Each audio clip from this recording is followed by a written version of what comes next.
Hey guys, it's Gail with Everything Nash, back with Scotty McCreery with a lot to talk about. How are you, my friend? I am well. How are you, Gail? I am fantastic, thank you. You have really big stuff coming up. Do you want to talk about the Opry first or your album? Ooh, you choose. Both Okay, I'm excited about. let's do album because there's a lot from that. Rise and Fall coming out May 10th. You said this feels like an album for you, and I want you to elaborate on that because I find that really interesting. Yeah, I just think for me, I feel like I'm at a place where I wasn't gonna make a record chasing trends or chasing the top of the charts or what sound is selling more tickets on the road. It's like, man, no, I just wanna make an album that feels good to me, feels good to my soul, touches on influences that I had growing up, and I really think we did that with this record. To me, it's the most me record and most proud I've been of a record yet. You were so sweet to let some of us listen to it ahead of time. And there's not a dud song on there. You know what I mean? Like it all feels so authentic and genuine. Well, thank you. Yeah, I mean, every song has a story. Every song is one I'm passionate about. So thank you. I appreciate it. Red Letter Blueprint, such a great song. I told your manager that I ugly cried when I listened to it when you first released it. Talk about that song. Yeah, it's a special one, I think. My faith has always been a huge part of who I am as a man, let alone as an artist. And, I always say my three F's: faith, family, and friends.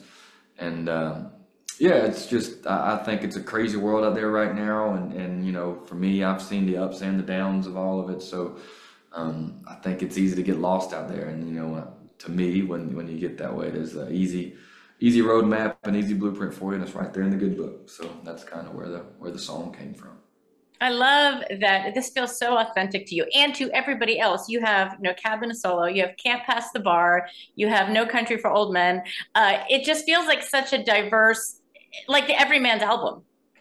Well, thank you. I mean, I do think there's a song on there for everybody, and my previous records used to be so autobiographical, or they were autobiographical, and this one, there's a couple of those songs on there, but I really feel like there's songs for different seasons in life and different times. Your party songs, your serious songs, your love songs, your heartbreak songs. It's we got a little taste of everything on there. So last time you said you didn't know yet, or maybe you couldn't say yet. Do we know what the next single is? I really don't. I think we've gone from a three-horse race to a two-horse race. Ooh. So yeah, we're getting there. So Are we going up tempo or mid tempo or ballad? Can you say that? I think mid is probably where it's leaning. So Okay, stay tuned. Opry induction coming up April 20th. yes. Talk about that. Like, I want to say, how does that feel? But that feels really generic. But I also just want to know, what does it feel like, Scotty? You're about to be the next member of the Grand Ole Opry. It feels pretty fantastic to be honest. It's a dream come true. It's a invitation. You never know if you're ever going to get that call.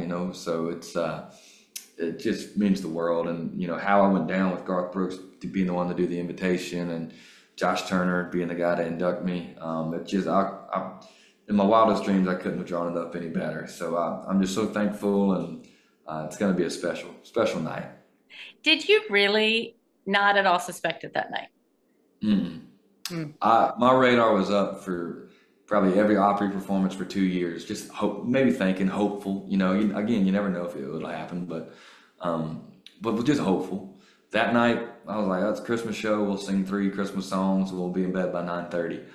Just not even close to my radar. Not at all. That's so funny because I told somebody at the opera, I almost asked for tickets that night because I, in my mind, thought, I bet he's going to be asked. Somehow my radar was Good. up and yours wasn't. Yeah, they got me good. It was not anywhere close to my radar. Who's an Opry member that you're like, that's who I kind of want to be like? I mean, how much time do we have? I feel like I want to be,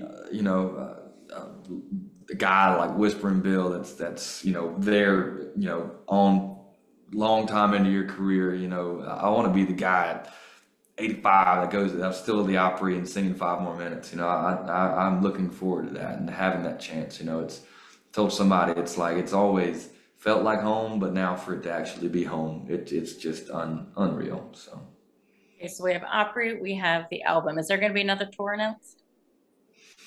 I mean, yeah, I'll be on the road all year long, you know, so I've kind of been a road dog for 12, 13 years now. I go January through December with, you know, a few breaks here and there, but that's it. So, um, yeah, we just wrapped up the Cabin Solo tour, and then this year we'll just catch. We're coming to a city near you, I promise you. We're all over the country this year, so. How is Ann Wilson? I just absolutely adore her. Amazing, amazing. She's an amazing person, number one. Her family's awesome. Her music is great. Her voice is just a powerhouse vocalist, and her songs are great. I mean, everything is. She checks every box, you know. So I think she's gonna have a long, long career, and she's already been crushing it, you know. So now it's like transitioning over to the country side of things a little bit. She's just sky's the limit for her. I was also excited, speaking of other big things happening to you, you're nominated for CMT Music Award, and I have gone on record saying you have notoriously been eliminated from far too many awards, and I'm going to keep saying that, but you're nominated for CMT Music Award. Talk about that. Yeah, it's huge. You know, I love CMT. We've done a lot with them over the years, and they're just great partners and great champions for country music. So, just anytime I get the chance to be nominated, you know, it feels great. So, yeah, very, very honored to be part of the CMT Awards. And hopefully soon we'll be talking about your nominations at the ACM Awards. But That used to bother me a few years ago. Now it's just whatever. So it's all good. Scotty, you know I absolutely love you, and I'm going to find you in person at the Opry and hug your neck. Please do. It'll be great to see you. And man, what a night that's going to be. I'll be the one with the box of tissues. I just want you to know. I'll be right there with it. Oh, wait, I do want to ask you this before you go. You just went on vacation. Oh, yes, we did. How was that your first vacation without Avery? First time me and Gabi have yeah, done a little Was it vacation. awesome? So yeah, it was great. It was a little bittersweet, a little sad, kind of leaving them, you know. But the grandparents had a great time watching them, and we FaceTimed in, got to say hello, and I think he had a blast too. Grandparents, I mean, he was getting way more sugar and way more chocolate than he gets at home. So I think he was loving life. As grandparents do. Absolutely. Always good to see you, my friend. I will catch up with you in a couple weeks and have a fantastic day. All right. Thank you so much. We'll see you soon. Bye, sweetie.